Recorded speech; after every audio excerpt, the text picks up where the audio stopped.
Welcome to sports, I'm Chris Will. Florida football has officially secured bowl eligibility after a big win over South Carolina on Saturday. Well, the NFL season is just weeks away, and that hasn't stopped one Martin County native, an NFL vet, from hitting the field, this time giving back to the community he grew up in. Jumping straight to the fourth quarter, Buffalo driving down by 2, quarterback Josh Allen escapes the sack, gets it to wide receiver Isaiah McKenzie in the middle of the field, but he's unable to make it to the sideline to stop the clock, and with no timeouts remaining, Buffalo has to watch in agony as the time runs all the way down to 0. Dolphins escape 21-19. Hawthorne Hornets head coach Cornelius Ingram was very blunt with me in the postgame. He said he will absolutely take an ugly win in the state championship, especially over the Madison County Cowboys, and that's exactly what they did as they walk away with their second straight state championship after pulling out the 22-13 win. LeBron James, a shot at history, and there it is! LeBron stands alone! The record has been broken and the king has been crowned. You just heard what it sounded like in Los Angeles as LeBron James became the all-time points leader of the NBA. And on the men's side, Gators basketball took down Georgia last night. The rivalry win put former Florida head coach Mike White at 0-2 against the Gators this season. Sophomore transfer Will Richard had quite the day for the Gators, a career-high 24 points. That included 5 threes, got Richard and the Gators a much-needed 77-67 win against their SEC foe.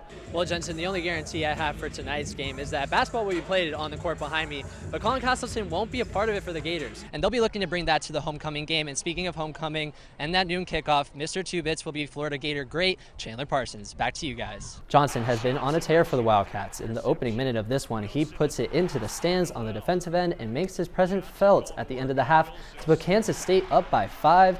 Johnson would put this one away with a massive overtime lob. Kansas State would go wild, and the Wildcats knock off number 2 Kansas. Yeah, that's right, Daniel. In about 30 minutes, fans will begin to fill these stands to celebrate the 25-year anniversary of the 1998 National Championship team. Yeah, certainly a team that's rewriting the history books, and they aren't the only ones in the state of Florida. One football player here at the University of Florida is quite literally cementing himself in history. We'll show you who it is and what the ceremony looked like when we return. Stay tuned. The Florida-Georgia game. Right, Georgia, Florida. Why am I here? Well, the world's largest outdoor cocktail party. Whatever you want to call it. It's an annual tradition. Until you experience it, there's nothing you can say for it. It's one of the most treasured rivalries in all of college football. Playing for Spurrier, I'm going to tell you. Yes, that one. The head ball coach, Steve Spurrier. There's not a game he wanted to win more than the Georgia game. Corey Yarborough was part of the 1996 National Championship team. The former offensive lineman went 4-1 against Georgia in his career, and as a Jacksonville area native, he knows the matchup all too well.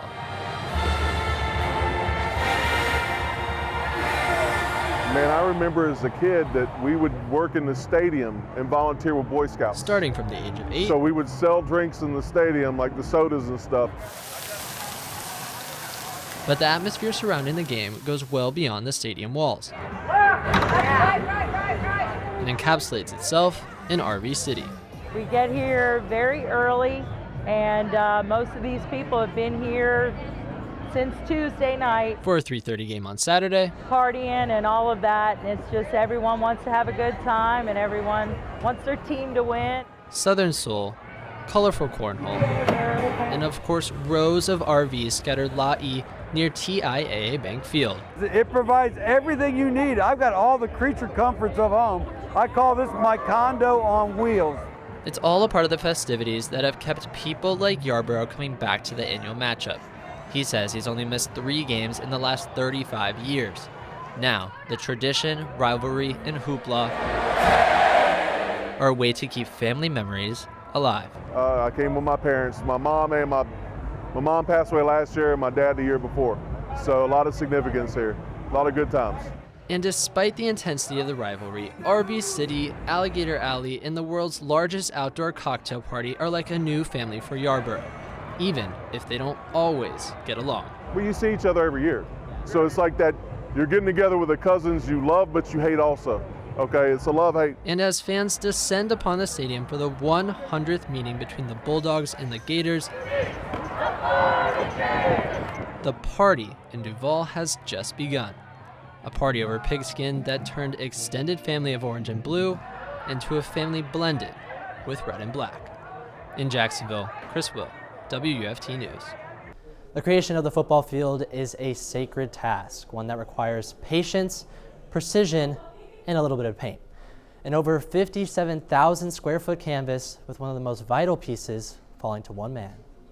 It's Saturday, it's the South, and it's SEC football in the Swamp. And it all starts right here. Under the lights, not Saturday night, but long before kickoff.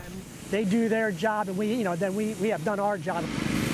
They come out, they mess it up, and I redo it again. Steven Peters is a part of the Florida Gators turf team, an elite squad tasked with maintaining and designing each competition field at the University of Florida. We get the place ready for the main event, the athletes to come on and take the field and do their thing. Nearly 20 years ago, this New Jersey accountant They might think I'm nuts. traded in his office chair in Princeton It's not a job. for a new office with far fewer walls, Makes you feel young. one that seats nearly 90,000 people. Like, I just love still coming to work every day. Steven's role on this team?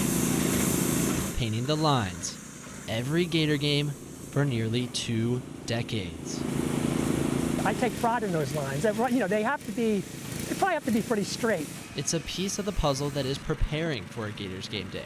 It's a science, a process, one that UF Sports Turf Director Jason Smith says requires 300 gallons of paint each game week. We'll spend some long days out here, some hot days, painting and stuff, but when it's game time and it's shining, and it's all worth it. The end zone, the hash marks, and that famous Gator logo.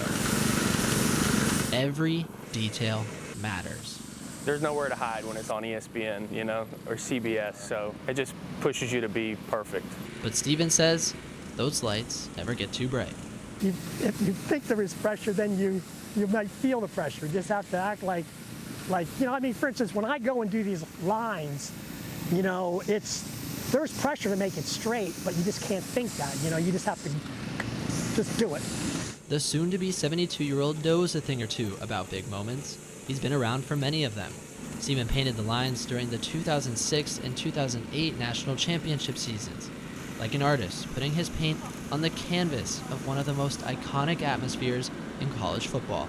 And next thing you know, you watch the progress of the field getting done, and then when you go up top and look at it, you go, wow, that looks gorgeous.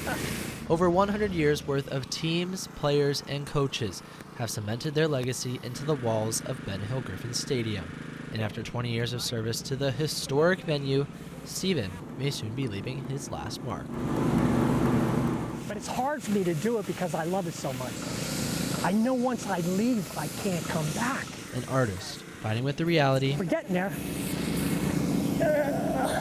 that he may soon leave behind his final orange and blue masterpiece. This week, the Gator Turf team added the black outline to the end zones. It's all a part of the Blackout campaign that you'll hear more about coming up. Reporting from the newsroom, Chris Will, WFT News.